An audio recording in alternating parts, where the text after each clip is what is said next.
Fala pessoal, começando mais um vídeo do quadro mostrando a carteira dos membros aqui do canal. Então se você quer que sua carteira apareça aqui no vídeo, você pode mandar o link lá no meu Instagram, lembrando que a carteira precisa estar de modo pública e também darei prioridade para quem for membro do canal. O meu objetivo deste quadro é incentivar quem não investe, dar uma motivação, ou seja, um gás aos iniciantes, matar a curiosidade de quanto que rende na prática, mostrar o que eu faria para continuar aportando, e também destacar dicas e pontos essenciais da carteira. Mas antes, não se esqueça de se inscrever aqui no canal para ficar por dentro de todas as novidades e também se tornar um membro apoiador.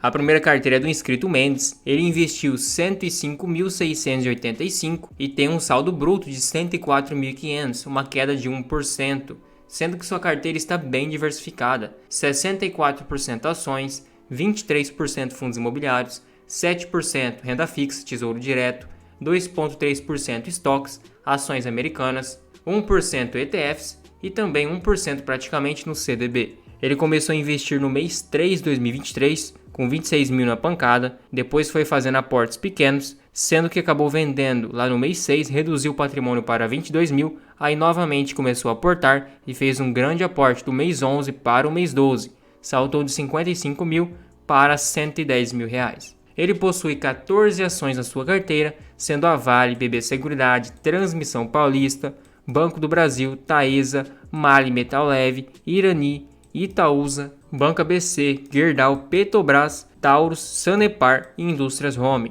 Então ele tem bastante ações na carteira e também de bastantes segmentos.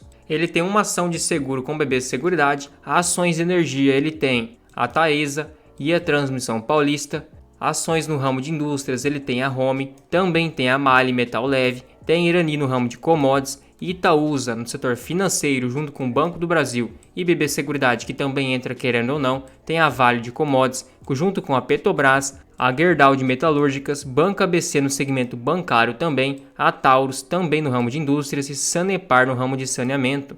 De fundos imobiliários, ele possui 6 ativos. Tem o BTLG, XPML, PVBI11, HGLG, o VISC11 e o KNR11. Sendo que todos os fundos praticamente não oscilaram, menos o PVBI, que caiu 5%. Por enquanto, oscilações normais para fundos imobiliários. E na parte de ETFs, ele tem o que replica o S&P 500, ou seja, a bolsa norte-americana, já subiu 8%. De ações americanas, ele tem a Coca-Cola, acabou também subindo 7%. Lembrando que essas ações pagam poucos dividendos, o foco mais é a valorização em si. De renda fixa, ele tem o Tesouro Selic 2027, quase 7.400, e tem também quase R$1.000 no CDB do Banco Master pós-fixado, 15,35% do CDI. Provavelmente essas rendas fixas são suas reservas de oportunidade, até porque reserva de emergência não conta como investimento. Você tem que deixar para caso acontecer algum imprevisto. E de proventos, tivemos um belo crescimento no longo prazo, como se fosse uma escadinha, por mais que vai oscilando.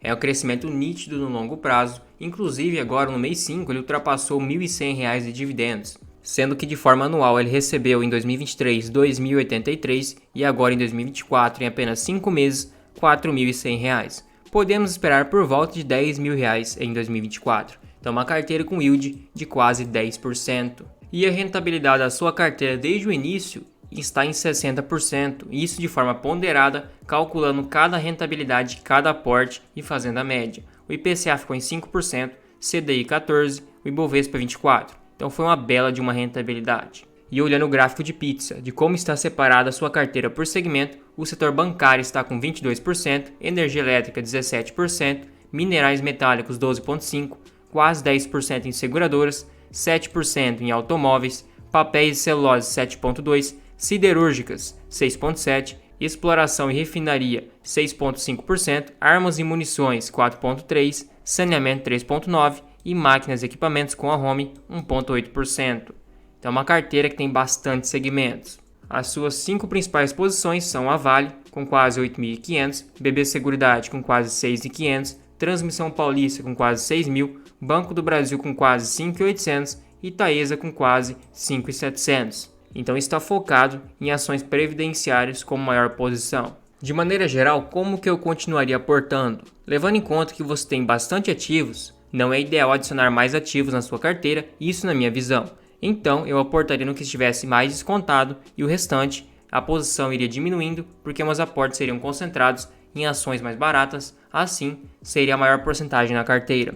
Por exemplo, hoje o que eu vejo que está barato é a Gerdau, a Irani, Banco do Brasil ainda está barato também, a Indústrias Home ficou bem barata e também a Vale, então você teria 5 oportunidades óbvias na minha visão, sendo que eu daria prioridade principalmente para a Gerdau, Irani e também Banco do Brasil para dar uma solidez a mais. Sendo que as 5 opções são excelentes, ainda estão atrativos. O restante eu deixaria de lado e aportaria no que estivesse mais atrativo para otimizar o aporte. Sendo que fundos imobiliários eu daria prioridade principalmente para fundos bem administrados e com valor patrimonial abaixo de 1, principalmente o VISC11, mesmo que seja um fundo de shopping, o que não me atrai muito. Ainda está abaixo do valor patrimonial e tem uma boa administradora. O PVBI11 eu preferia deixar um pouco de lado e talvez concentraria o aporte também no KNRI, já que está próximo do seu valor patrimonial. Na verdade, está no seu valor justo de uma vez o seu patrimônio. Sobre ETFs e estoques, eu preferiria deixar um pouco de lado, porque a bolsa norte-americana ficou bem cara e a nossa bolsa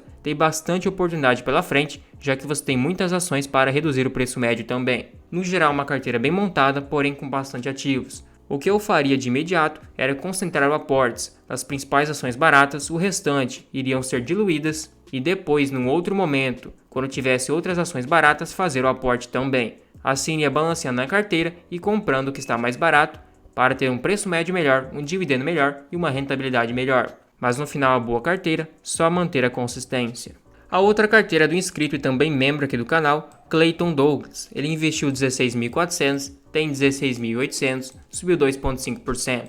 Ele está basicamente 58% em fundos imobiliários, 35% em ações, 5% em BDRs e 0,6% em ETFs. Ele começou a investir lá no mês 12 de 2023, fez um aporte significante no mês 1 e só foi fazer novos aportes lá no mês 5 de 2023 e manteve a consistência, crescendo cada vez mais. Ele possui 13 ativos na sua carteira, ele deu uma bela de uma atacada na Cielo, subiu 50%, tem a Klabin, a Copasa, que também subiu quase 30%, Banco do Brasil, Taesa, BB Seguridade, Equatorial, tem a Vale, tem também a Vivo, Sanepar, Suzano, Caixa Seguridade e a B3, sendo que ele tem várias ações que também caíram bastante, o que acabou equilibrando a rentabilidade da sua carteira. De fundos imobiliários, ele tem 18 ativos. Só de bater o olho já percebe-se que é muito pulverizado para tão pouco capital. Até porque fundos imobiliários, como o risco é menor e também a volatilidade é menor, não há tanta necessidade de ter tantos ativos comparado a ações.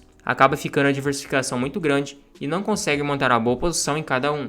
Ele tem desde fundos híbridos até fundos de papéis, shoppings, lajes corporativas e até mesmo logísticos, sendo que todos eles praticamente não oscilou, uma queda de 6% normal. A tendência é que você vá recuperando com os dividendos, já que ele está também abaixo do valor patrimonial e caso ele chegue no seu valor patrimonial de 1, irá ficar no 0 a 0. Então você tem bons fundos imobiliários como o VGHF11, KNS11, VISC11, o BCR11, HGLG, porém são muitos fundos imobiliários para fazer um bom aporte. Eu concentraria o aporte no que estiver abaixo do valor patrimonial, porém se estiver muito abaixo, que é o caso do Vino 11, desconfie. Não é à toa que fundos imobiliários caem tanto assim do valor patrimonial. Não há tantas assimetrias comparado a ações. Já na parte de ETFs, ele possui o da Nubank, focado em dividendos. Eu também não concentraria o aporte, já que tem taxas de administração, e se você quer focar em dividendos, fundos imobiliários, ao meu ver, é a melhor opção.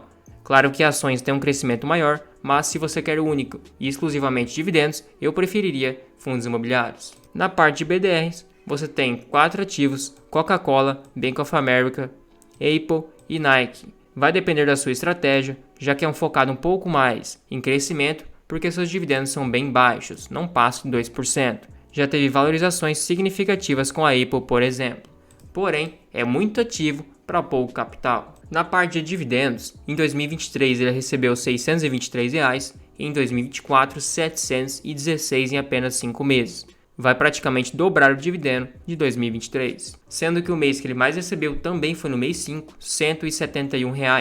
Então foi mais de 1% comparado ao seu capital. Mas também os seus dividendos vêm crescendo como se fosse uma escadinha, ou seja, um ponto muito positivo. A sua carteira teve uma rentabilidade negativa desde a criação, porque como são muitos aportes e muitas vendas, acaba mascarando a rentabilidade e de fato não fica tão preciso, além de diluir também a sua rentabilidade, já que um ativo sobe muito, porém outros acaba caindo muito também. Acabou perdendo do IPCA e do CDI. De maneira geral, como você tem também bastante ações e fundos imobiliários, como não faz parte da minha estratégia fundos imobiliários, eu não investiria. Eu focaria em ações que tivessem mais barato. Principalmente na sua carteira hoje, seria Banco do Brasil, a Vale, a Suzano comparado aos seus pares, a Klabin e a Irani, por mais que não seja 100% do mesmo modo de atuação, está bem atrativa. A Caixa Seguridade eu deixaria de lado porque subiu bastante e seria basicamente essas três opções, sendo que a Equatorial também tem como reduzir o preço médio e é uma boa ação. Então teria 4 opções de aportes mais lógicas, focando num preço melhor, num dividendo melhor e também na margem de segurança reduzindo o preço médio. Na parte dos fundos imobiliários, é ideal focar aqueles que estão abaixo do valor patrimonial, têm boas administradoras, menores taxas de administração, menores vacâncias e um portfólio melhor. Então fica a seu critério, eu daria focos principalmente para fundos híbridos, fundos de papéis e fundos também de lajes corporativas. Eu não curto muito fundos de shoppings, mas tem alguns que são bem administrados, como por exemplo os fundos da Kinea.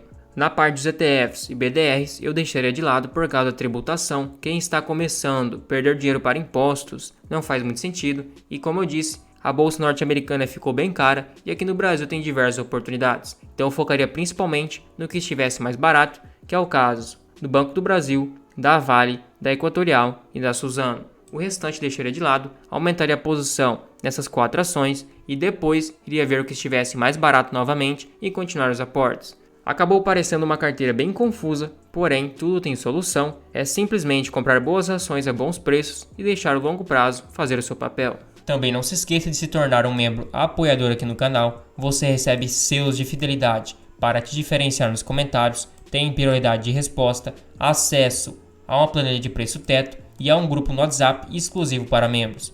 Tudo isso por somente R$ 2,99 por mês, fica um valor bem acessível, você nem percebe que está pagando, mas me incentiva demais.